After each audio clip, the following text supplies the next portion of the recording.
Wow, bagaimana nih perbedaan antara sungai di tengah kota Kuala Lumpur, Malaysia versus dengan sungai yang ada di Jakarta? Penasaran? Seperti apa nih? Jangan lupa langsung tekan tombol subscribe terlebih dahulu buat Positive People semua. Pastinya kami ucapkan terima kasih buat yang udah mau subscribe, mau komen-komen, saling berbagi pengetahuan. Terima kasih. Jangan lupa subscribe sekali lagi.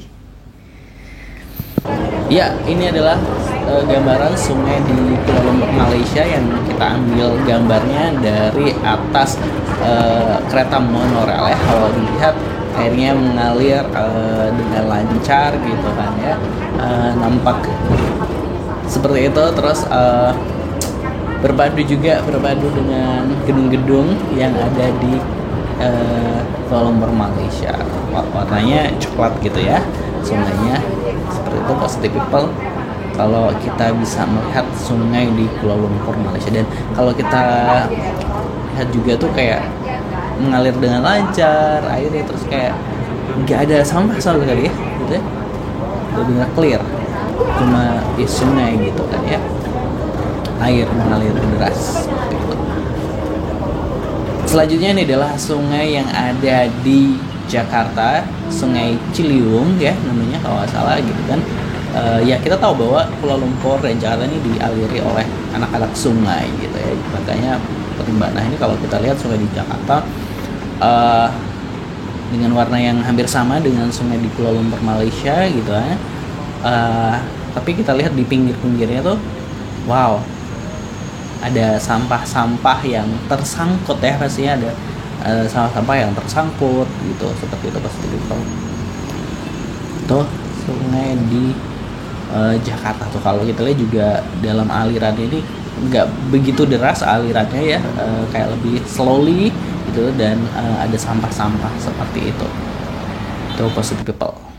Nah itu tadi wajah sungai di Jakarta dan Kuala Lumpur. Nah kalau di Jakarta itu emang yang tengah, di tengah kota Jakarta banget gitu ya, Jakarta Pusat, Jakarta Sentral. Tapi sebenarnya di Jakarta itu ada sungai yang agak di pinggir gitu ya, maksudnya agak di daerah pinggiran Jakarta, yang sungainya itu hitam dan bau, makanya disebut Kali Hitam. Nah di Jakarta ini masih belum selesai nih Kali Hitam sampai sekarang, seperti itu, bau dan hitam itu masih ada sampai sekarang gitu kan. Terus kalau kita mau lihat sungai di Kuala Lumpur kembali gitu kan, dia nampak alirannya tuh mengalir deras, terus nampak bersih juga gitu kan, yang nggak ada sampah dan lain sebagainya di sungai gitu kan. Mungkin kesadaran warganya untuk tidak buang sampah sembarangan itu udah oke banget gitu, terbukti tidak ada sampah sama sekali. Kalau dilihat tuh bersih ya sungainya, termasuk yang di pinggirannya kan, tadi kan di Kuala Lumpur kan juga sempat ada pinggiran itu sungai yang kayak jalan kecil itu, dan benar-benar clear gitu. Seperti itu Positive People. Ini kalau kita lebih amati lebih jauh sebenarnya kalau kita mau nyusuri Jakarta lagi, masih ada sungai-sungai di pinggiran Jakarta itu yang dekat dengan rumah gitu kan ya. Dekat dengan rumah, ada rumah penduduk di situ yang nempel banget di sungai. Nah itu sebenarnya sangat bahaya juga kalau ada terjadi banjir dan sebagainya. Nah kalau di Kuala Lumpur itu benar-benar gak ada rumah-rumah di pinggir sungai, maksudnya yang nempel banget di sungai gitu. Jadi itu perbedaan dari sungai di Kuala Lumpur dan Jakarta. Nah sebenarnya kan ada contoh-contoh baik seperti ini tuh. Kenapa kita harus bikin versus seperti ini ya? Biar kita bisa mencontoh hal yang baik dari kota manapun.